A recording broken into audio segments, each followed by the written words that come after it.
किस कारण पपीते का रंग पीला होता है? तो आपको याद रखना है कैरी काजनैतिन द्वारा। कैरी काजेतिन के कारण पपीते का रंग पीला होता है। अगला क्वेश्चन आपसे कह रहा है वर्नाकुलर प्रेस एक्ट का प्रवर्तन किसने किया था? तो लॉर्ड रिटन ने। वर्नाकुलर प्रेस एक्ट का जो प्रवर्तन है वो लॉर्ड रिटन द्वारा किया गया था। अगला क्वेश्चन आपसे कह रहा है दिल्ली से पहले भारत की राजधानी क्या थी? तो आपको याद रखना है कलकत्ता। दिल्ली से पहले भारत की राजधानी कलकत्ता हुआ करती थी। अगला क्वेश्चन आपसे कह रहा है कि सत्याग्रह शब्द को किसने गढ़ा था? तो याद रखना है महात्मा गांधी को। सबसे पहले सत्याग्रह शब्द का प्रयोग महात्मा गांधी द्वारा किया गया था। अगला क्वेश्चन आपसे कह रहा है किस वर्ष मार्ले मिंटो सुधार बिल पारित किया गया था? तो याद रखना है 1909 में। मार्ले मिंटो सुधार बिल जो है 1909 में आया था। अगला क्वेश्चन आपसे कह रहा है कि महात्मा गांधी पहली बार छत्तीसगढ़ कब गए थे? तो याद रखना है 20 दिसंबर 1920 को। 20 दिसंबर 1920 को महात्मा गांधी पहली बार छत्तीसगढ़ गए थे। अगला क्वेश्चन आपसे कह रहा है कि किस अनुच्छेद के तहत राष्ट्रपति पर महाभियोग का मुकदमा चलाया जा सकता है? तो आपको याद रखना है अनुच्छेद 61 के तहत। अनुच्छेद 61 के तहत राष्ट्रपति पर महाभियोग का मुकदमा चलाया जा सकता है। अगला क्वेश्चन आपसे कह रहा है भारतीय संसद का स्वर्ण जयंती समारोह कब मनाया गया था? तो याद रखना है 13 मई 2002 को। भारतीय संसद का स्वर्ण जयंती समारोह जो है वो 13 मई 2002 को मनाया गया था। अगला क्वेश्चन आपसे कह रहा है भारत के किस राज्य ने अटल खाद्यान्न योजना प्रारंभ की थी? तो आपको याद रखना है उत्तराखंड राज्य ने।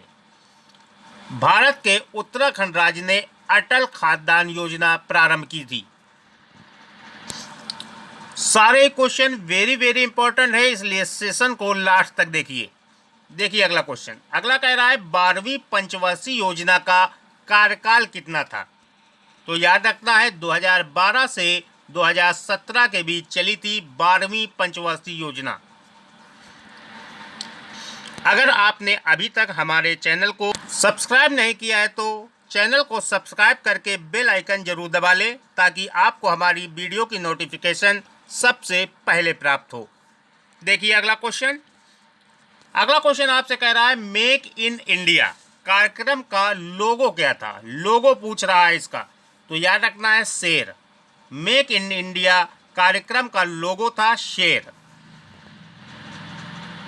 अगला क्वेश्चन कह रहा है जंक ईमेल को और किस नाम से जाना जाता है? तो याद रखना है जंक ईमेल को स्पैम भी कहते हैं। स्पैम। सारे टॉपिकों से क्वेश्चनों को समाहित किया गया है इस सेशन में, इसलिए ये सेशन वेरी इंपॉर्टेंट हो जाता है। अगला क्वेश्चन आपसे कह रहा है पहली बार जैन सभा का आयोजन कहाँ पे हुआ? तो याद रखना है पाटलिपुत्र में।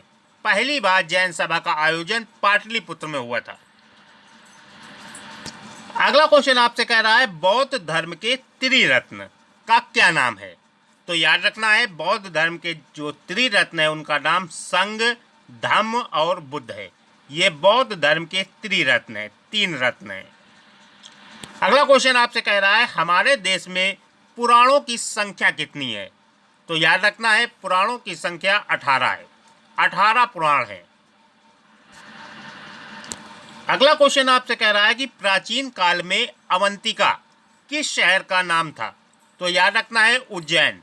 उज्जैन को प्राचीन काल में अवंतिका नाम से जाना जाता था। अगला क्वेश्चन आपसे कह रहा है कि आल्हा ऊदल का संबंध किस शहर से था? तो याद रखना है आल्हा ऊदल जो थे वो महोबा से संबंध था इनका। ये महोबा के थे आल्हा ऊदल। अगला क्वेश्चन आपसे कह रहा है कि सरकारी खर्च को नियंत्रित करने का प्राधिकारी कौन होता है? तो याद रखना है वित्त मंत्रालय। सरकारी खर्च को नियंत्रित करने के लिए वित्त मंत्रालय देख रेख करता है, यानी वित्त मंत्रालय के अंतर्गत आता है सरकारी खर्च। अगला क्वेश्चन आपसे कह रहा है कि राफेल लड़ाकू विमान को किस कंपनी ने बनाया था? तो याद रखना है डसॉल्ट एविएशन। राफेल लड़ाकू विमान जो थे उसका निर्माण जो है वो डसॉल्ट एविएशन कंपनी द्वारा किया गया था। अगला क्वेश्चन आपसे कह रहा है कि कौन सी भारत की मिसाइल टैंक प्रतिरोधी है? तो याद रखना है नाग मिसाइल टैंक। अगला क्वेश्चन आपसे कह रहा है कि भारतीय वायुसेना का मुख्यालय कहाँ पे है? तो याद रखना है नई दिल्ली में। भारतीय वायुसेना का मुख्यालय नई दिल्ली में है। अगला क्वेश्चन आपसे कह रहा है कि विजयनगर कौन सी नदी के किनारे स्थित है? तो याद रखना है तुंगभद्रा नदी। विजयनगर जो है वो तुंगभद्रा नदी के किनारे स्थित है। अगला क्वेश्चन आपसे कह रहा है कि बिहार के किस जिले में गौतम बुद्ध अभ्यारण्य स्थित है? तो याद रखना है गया। बिहार का एक जिला है गया, इसमें गौतम बुद्ध अभ्यारण्य स्थित है।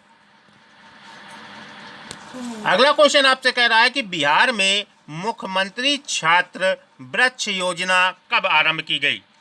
तो याद रखना है 2006 में। बिहार में मुख्यमंत्री छात्र वृक्ष योजना की शुरुआत 2006 में की गई थी। अगला क्वेश्चन आपसे कह रहा है कि बिहार का कौन सा अभ्यारण्य नीलगाय के लिए प्रसिद्ध है? तो आपको याद रखना है भीम बांध। बिहार का भीम बांध अभ्यारण्य नीलगाय के लिए प्रसिद्ध है। अगला क्वेश्चन आपसे कह रहा है कि भीम बांध वन्य जीव अभ्यारण्य किस जिले में स्थित है?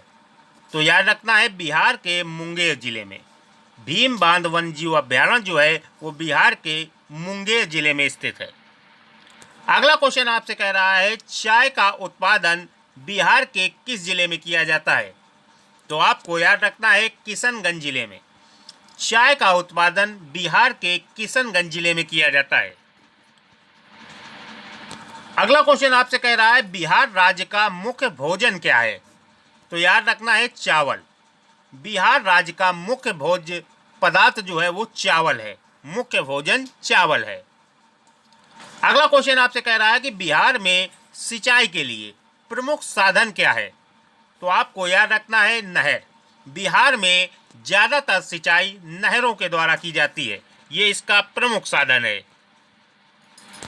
अगला क्वेश्चन आपसे कह रहा है दुर्गावती जलाशय परियोजना बिहार के किस जिले में स्थित है? तो आपको याद रखना है रोहतास जिले। बिहार के रोहतास जिले में स्थित है दुर्गावती जलाशय परियोजना। अगला क्वेश्चन आपसे कह रहा है कि बिहार में किस नदी पर इंद्रपुरी बैराज का निर्माण किया गया है? तो सोन नदी पर। बिहार की सोन नदी पर इंद्रपुरी बैराज का निर्माण किया गया है। अगला क्वेश्चन आपसे कह रहा है नहरों से सिंचाई बिहार के किस जिले में सबसे अधिक होती है? तो याद रखना है रोहतास जिले में। रोहतास जिले में सिंचाई नहरों से सबसे अधिक होती है बिहार के। अगला क्वेश्चन आपसे कह रहा है चूना पत्थर बिहार के किस जिले में पाया जाता है? तो याद रखना है रोहतास कैमूर में। चूना पत्थर बिहार के रोहतास कैमूर में पाया जाता है सबसे अधिक। अगला क्वेश्चन आपसे कह रहा है शरीर का कौन सा भाग एंजाइम लाइपेज का स्रोत है? तो याद रखना है अग्नाशय। शरीर का अग्नाशय भाग जो है वो एंजाइम लाइपेज का स्रोत माना जाता है। अगला क्वेश्चन आपसे कह रहा है कौन सा फल विटामिन सी का सबसे उत्तम स्रोत है? तो आपको याद रखना है आंवला। विटामिन सी का सबसे उत्तम स्रोत आंवला है। सबसे ज्यादा विटामिन सी पाया जाता है आंवला में। अगला क्वेश्चन आपसे कह रहा है कि एक गिलास पानी में कितनी कैलोरी मिलती है? तो याद रखना है शून्य। एक गिलास पानी से कोई भी कैलोरी नहीं प्राप्त होती है शरीर को, 0 कैलोरी। अगला क्वेश्चन आपसे कह रहा है मनुष्य के शरीर में खून की शुद्धिकरण की प्रक्रिया को क्या कहा जाता है? तो याद रखना है डायलिसिस। मनुष्य के शरीर में खून की शुद्धिकरण की प्रक्रिया को डायलिसिस कहते हैं। अगला क्वेश्चन आपसे कह रहा है कि किस भगवान के सम्मान में पुरी में रथ यात्रा निकाली जाती है। तो याद रखना है भगवान जगन्नाथ। भगवान जगन्नाथ के सम्मान में पुरी में रथ यात्रा निकाली जाती है। अगला क्वेश्चन आपसे कह रहा है कि प्राचीन काल में उज्जैन शहर का क्या नाम था। तो याद रखना है अवंतिका। उज्जैन शहर में का प्राचीन में नाम अवंतिका था। अगला क्वेश्चन कह रहा है कि किस राज्य से स्वतंत्र भारत के प्रथम राष्ट्रपति थे। तो याद रखना है बिहार से। स्वतंत्र भारत के प्रथम राष्ट्रपति बिहार से थे। अगला क्वेश्चन कह रहा है कि स्वतंत्र भारत के प्रथम राष्ट्रपति कौन थे। तो याद रखना है राजेंद्र प्रसाद। स्वतंत्र भारत के प्रथम राष्ट्रपति राजेंद्र प्रसाद थे, जो बिहार से थे। आगे देखिए, अगला क्वेश्चन आपसे कह रहा है कि ऑल इंडिया हरिजन संघ के संस्थापक कौन थे। तो याद रखना है महात्मा गांधी। ऑल इंडिया हरिजन संघ के संस्थापक महात्मा गांधी थे। अगला क्वेश्चन आपसे कह रहा है महात्मा गांधी ने ऑल इंडिया हरिजन संघ की स्थापना किस वर्ष की थी। तो याद रखना है वर्ष 1932 में। वर्ष 1932 में महात्मा गांधी ने ऑल इंडिया हरिजन संघ की स्थापना की थी। अगला क्वेश्चन आपसे कह रहा है वीनू माकंड का संबंध किस खेल से है। तो याद रखना है वीनू माकंड का संबंध क्रिकेट से है। क्रिकेट से है वीनू माकंड का संबंध। अगला क्वेश्चन कह रहा है 50 डिग्री सेल्सियस का फ़ारेनहाइट में मान कितना होगा।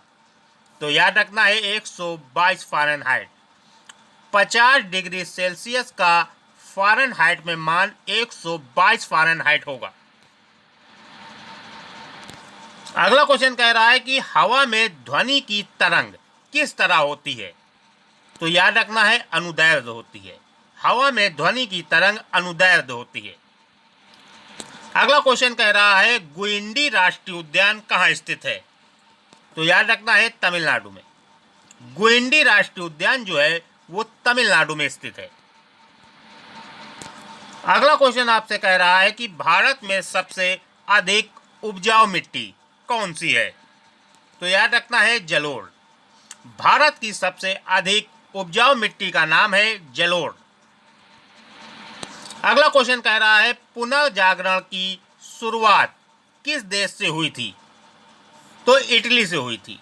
पुनर्जागरण की शुरुआत इटली से हुई थी।